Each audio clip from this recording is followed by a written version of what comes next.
Shalom Makim Wakwaf. First and foremost, I want to give all the honor, praises, and glory to Yahweh Ba'ashem, Yahushai Ba'ashem, Raruchakwadash, and double honors to the elder apostles of the great millstone who taught us this truth, who rule well. Peace, blessings, and salutations to all the fellow laborers of the hopeful elect tabernacle of David scattered throughout the four corners of the earth. Now, man, oh man. So when we start seeing these type of scenarios, these phenomenons, the Lord is showing us, these are all indications of the coming of our Lord and the coming salvation of Israel. Is why Yahushua said, when these things begin to come to pass, look up and lift your heads, because your redemption draweth nigh. This should not only comfort you, but it should give you hope. All right, we're getting close, Akim and Yuakwaf, very close, man. And you can only imagine, all of the stargazers and astrologers, all the left hand, people that Esau deals with. And you better believe that they get shook up and terrified when they see these sightings. And these are all signs that comfort us. And if you haven't seen this footage yet, that's why I'm gonna play it right here in this lesson. And we definitely gonna get some scriptures on it. All right. So without further ado, let's just watch it. What the fuck I'm telling you guys? I'm not fucking playing. Look at this orb. It's a gold orb from the NASA space station live fucking feed. Excuse my language, oh my gosh! Look! What the hell's going on? Holy fuck! NASA space station looking out to the stars. Oh my, that's a fucking massive ship. That's a massive fucking spaceship, look!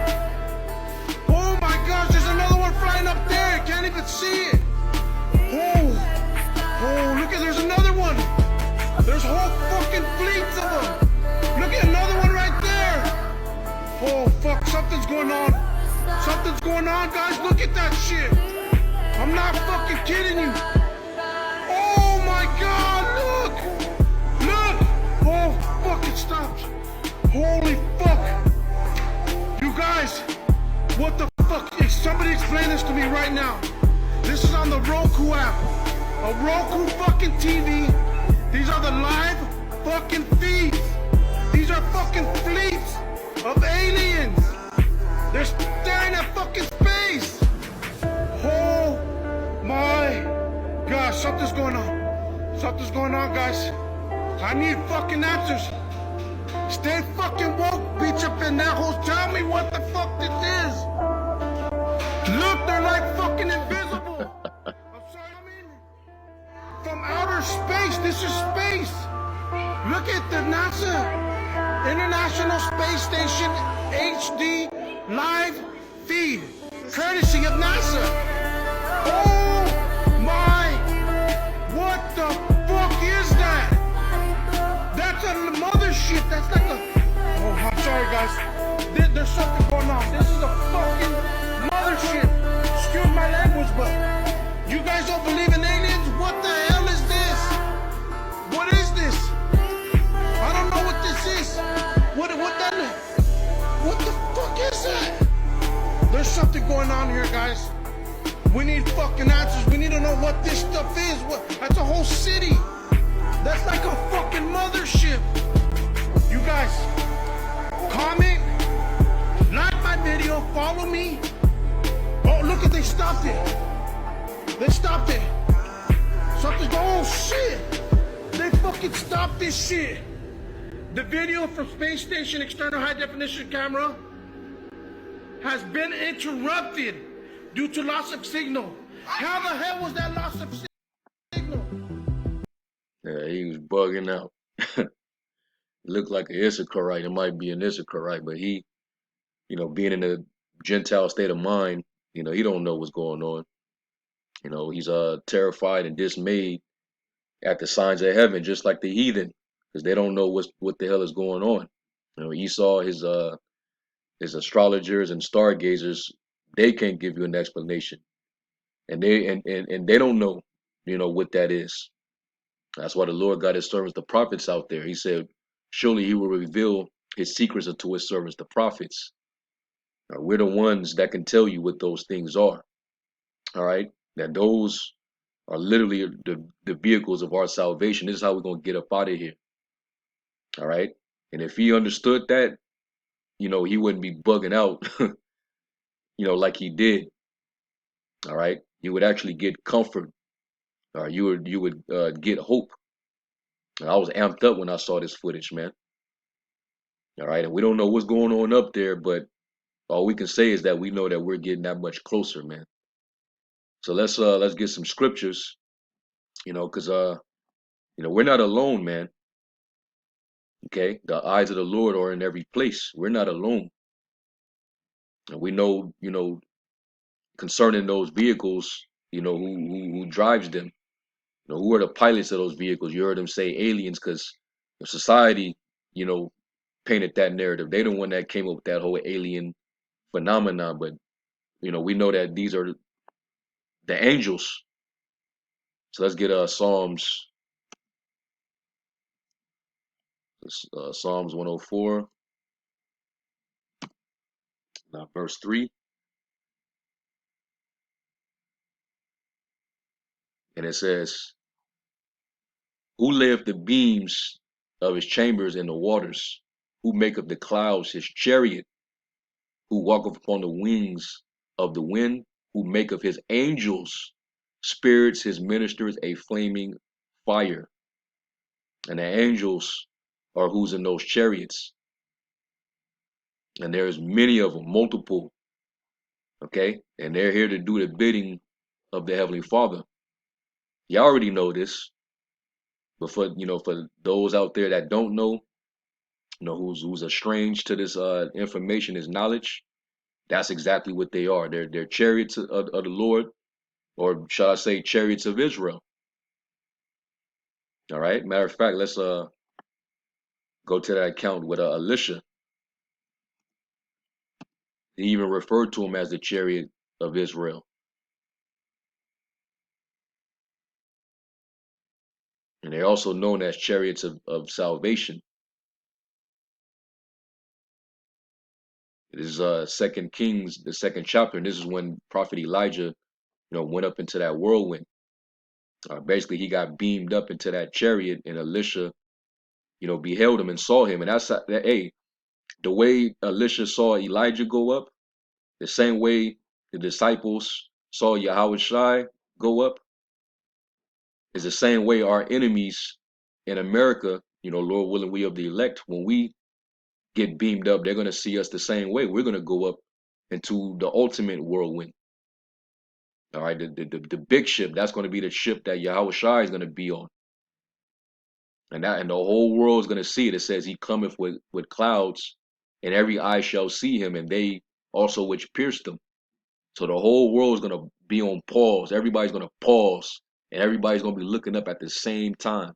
And this is right before the missiles get over here. All right. And we're going to continue to prophesy of that day. That's known as the day of the Lord. The day of doom, the day of salvation. All right. So this is 2 Kings, the 2nd chapter, the 9th. I'm gonna start the 9th verse. It says that it came to pass when they were going over that Elijah said unto Elisha, ask what I shall do for thee before I be taken away from thee. And Elisha said, I pray thee, let a double portion of thy spirit be upon me. And he said, thou hast asked a hard thing. Nevertheless, if thou see me when I am taken from thee, it shall be so unto thee. But if not, it shall not be so. And it came to pass, as they still went on and talked, that behold, there appeared a chariot of fire and horses of fire, and parted them both asunder. And Elijah went up by a whirlwind into heaven. So he got beamed up right into a ship. And Elisha saw it and cried, my father, Abba Yah, Abba Yah, the chariot of Israel, and the horsemen thereof. And he saw him no more, and he took hold of his own clothes and rent them into pieces. And he couldn't understand, man, at that moment. what just happened. But what happened was Elijah just got translated, just like Enoch. Enoch was translated the same way. All right, went up into the chariot and went to more than likely the spiritual realm. Well, that's how we're gonna go up, and we're gonna be changed in that very moment when that happens. We're gonna be changed in the twinkling of an eye, and we're gonna put on immortality and incorruption. Our body's gonna be changed, and our body's gonna be able to withhold that glory and that power because we're gonna go from glory to glory. All right, and the whole world's gonna get to see it, man. And a lot of people going, they're gonna be afraid, but at the same time, they're gonna have a guilty conscience. You know, there's a lot of people that are gonna be pricked in their hearts, man. They're gonna know that the prophets warned them of that day, and people thought it was a joke. All right, so if you ever wondering what those things represent and what they're here, what their purpose is, well, I'm telling you, they're gonna be instrumental in the day of the salvation of Israel, and they also are around, just to carry out orders from the Most High, because the angels is who operate them. Let's go to Psalms 103 and verse 20. And it says, "Bless ye Yahweh, ye his angels that excel in strength, that do his commandments, hearkening unto the voice of his word. Bless ye the Lord, all ye his hosts, you ministers of his that do his pleasure." Because his angels, they're basically servants. They serve the Most High, and they pretty much do the bidding of the Most High on earth. They're here to be spirits of vengeance against the wicked, but they're also here to serve and protect the elect, those who the Lord wants to keep protected under that hedge. Okay. Matter of fact, it tells you that in Psalms 34. Let's get that. Psalms 34, verse 7, it says, "The angel of the Lord encampeth round about them that fear him and delivereth them." All right, and also dealing with Elisha, let's go to 2 Kings, the 6th chapter, and you're gonna see an example of that. You have these Assyrians that was planning to capture Elisha, and Elisha got afraid, of course.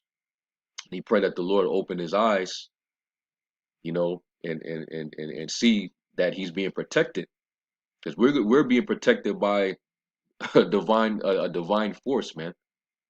All right, we have a spiritual force in high places that we can't see in this realm unless the Lord open up our third eye. All right, but you see what they catch on this technology. Esau knows all about it. All them NASA scientists and all them astrologers, all them people with them telescopes looking out there, they can see it, man. All right. So this is 2 Kings 6, and let me see. I think this might be the account. Yep, this is it. Okay. 2 Kings 6, and I'm gonna start at verse 8, and it says, "Then the king of Syria warred against Israel and took counsel with his servants, saying, in such a place shall be my camp. And the man of the Most High sent unto the king of Israel, saying, Beware that thou pass not such a place, for thither the Syrians are come down. And the king of Israel sent to the place which the man of the Most High told him, and warned him of, and saved himself there, not once nor twice. Therefore the heart of the king of Syria was sore troubled for this thing, and he called his servants and said unto them, Will you not show me which of us for the king of Israel? And one of his servants said, None, my lord, O king. But Elisha, that the prophet that is in Israel, telleth the king of Israel the words that thou speakest in thy bedchamber. And he said, Go and spy where he is, that I may send and fetch him. And it was told him, saying, Behold, he is in Dothan. Therefore sent he thither horses and chariots and a great host, and they came by night and compassed the city about. And when the servant of the man of God was risen early and going forth, behold, an host, meaning an army, come past the city, both with horses and chariots. And his servants said unto him, Alas, my master, how shall we do? Basically, they got us surrounded. It's a lot of them. And he answered, Fear not, right? Don't fear. For they that be with us are more than they that be with them. I'm going to read this verse again. It says, And he answered, Fear not, for they that be with us are more than they that be with them. And that's why in that prayer, like it says in Psalms, this is why King David said, you know, he's not going to fear man. Let's get I believe it's in Psalms the 3rd chapter. Let's get that, because we know Esau, he's a man of the sword. You know, his power is in, you know, military might, technology, all his weapons. You know, he got laser technology. You know, he got all type of toys that he wants to bring out. All right, and that's why the Lord's gonna, you know, lift up that standard. He's gonna give us that divine power. We're gonna have to have power. All right, this is verse Psalms chapter 3, uh, verse 6. It says, I will not be afraid of 10,000s of people that have set themselves against me round about. Arise, O Yahweh, save me, O my power. For thou hast smitten all mine enemies upon the cheekbone. Thou hast broken the teeth of the ungodly. He's not gonna give us over to the teeth of these young lions, man. We will not be given to their teeth, their strength, their power. Because the Lord got us, man. Know that the Lord got us. So this right here, you know, hearing that statement, that's a comforting statement, man. That even though it's a lot of them and they got us surrounded, just know that even though you don't see it, it's more that is with us than that are with them. And he was referring to them spiritual forces. He was referring to the angels. And then this is what happened next. It says, verse 17, it says, and Elisha prayed and said, Lord, Yahweh, I pray thee, open his eyes that he may see. And the Lord opened the eyes of the young man, and he saw. And behold, the mountain was full of horses and chariots of fire round about Elisha. All right. Going back to what I read in Psalms 34. The angels encamp round about those that fear the Lord. So they're going to be protecting the men and the women that are allotted to be saved in that day. And we're going to be preserved. The angels are going to give charge over us. So they're around, man. That's their purpose. They're all around, man. Keeping things active all over the world. Whether it's, you know, natural disasters happening, these wildfires, even the things that Esau is doing with his left hand technology. It wouldn't be possible without the Lord doing it or sanctioning it through, you know, sending his angels down. Okay. Esau really don't have no power, man. His power is really, you know, of the Most High. And the Lord allows him to have it because, like it says in Romans, you know, for the very purpose that he raised him up, like he told Pharaoh, that he may show his power in him. All right, like when you go to Micah the 2nd chapter, and it talks about how they work evil upon their beds, they make these evil plots and plans, you know, to carry out their wickedness, and they're able to do it because they have power in their hand. Well, where do you think that power comes from?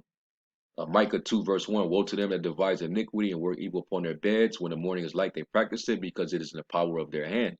When you look up that word power here, the word is Alahayim, if I'm not mistaken. It's like you're not Alahayim, Allah, which is short for Alahayim, which means power. All right, power. Okay, God-like one, mighty one. Angels, mighty things in nature. So the Lord is dealing with that devil on that level, but it's just the dynamic of, you know, good versus evil, the left versus the right. And the chariots are going to come down. That they represent the right. Yahweh Shai ultimately being the right hand, or who sits at the right hand of the Most High, which is the ultimate position of authority. All right, and honor and authority, man. All right, so this is how the Lord's going to come, man. He's going to come with the thousands of heaven.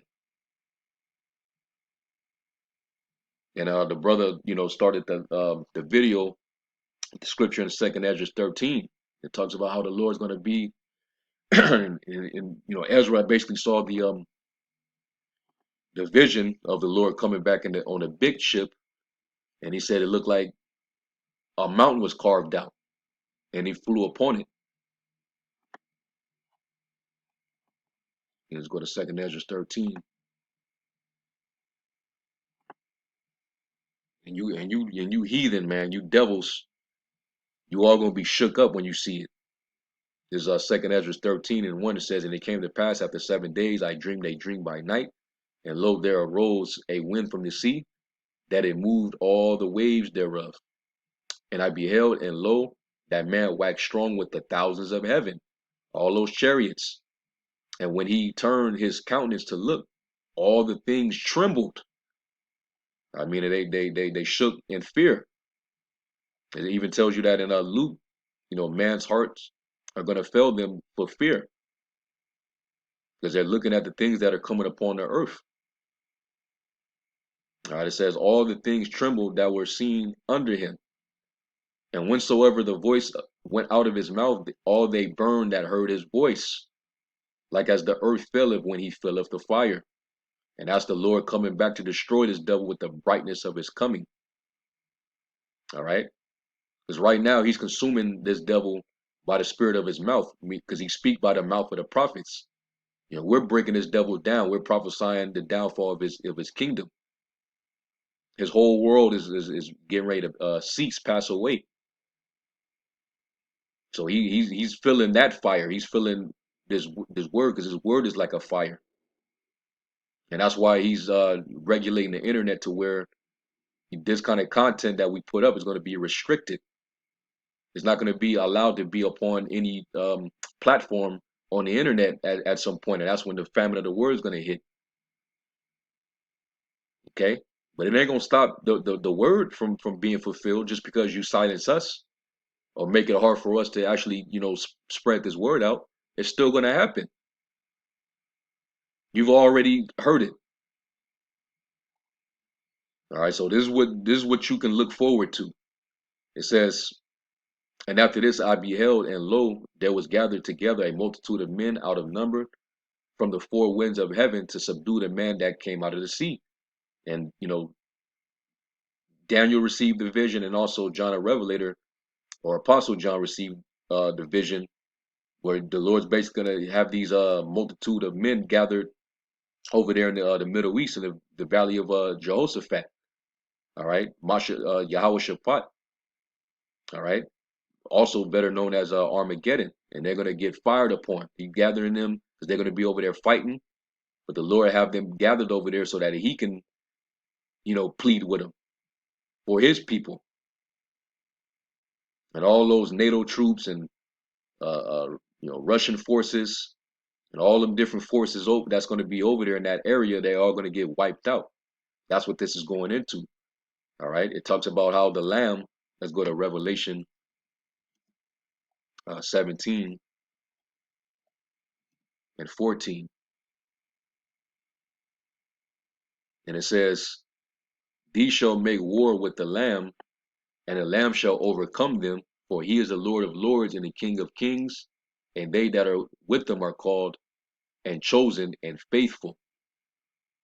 All right, so our Lord's going to get the victory. He's going to tear their asses up, automatically cremate them.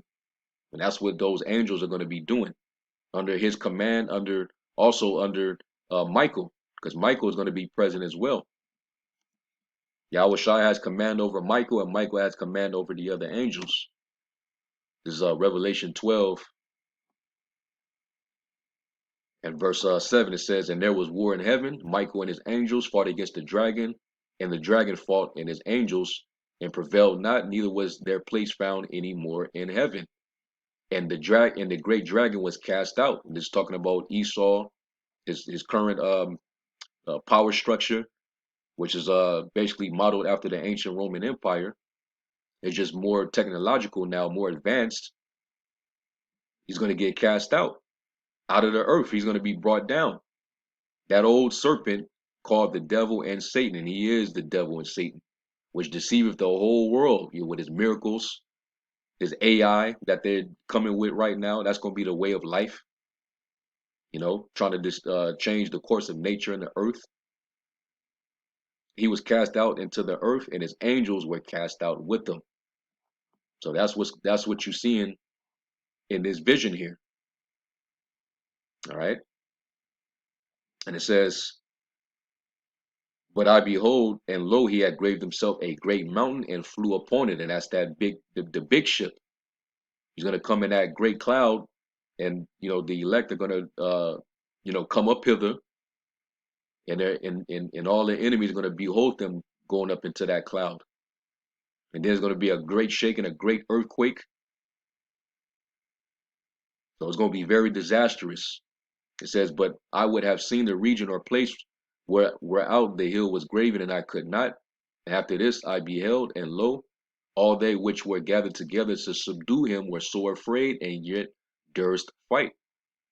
Because the Lord's going to harden them to fight, because he want that smoke. Okay? They're going to try to give it a shot, and they're going to fail miserably. Okay? And it says, and lo, as he saw the violence of the multitude that came, he neither lifted up his hand, nor held sword, nor any instrument of war. And we're not going to get out of here through a carnal weapon. Yahushua is going to come, and he's going to save us. We're not going to need no weapon. The Lord's going to turn us into those battle axe and weapons of war. We ain't going to need no guns.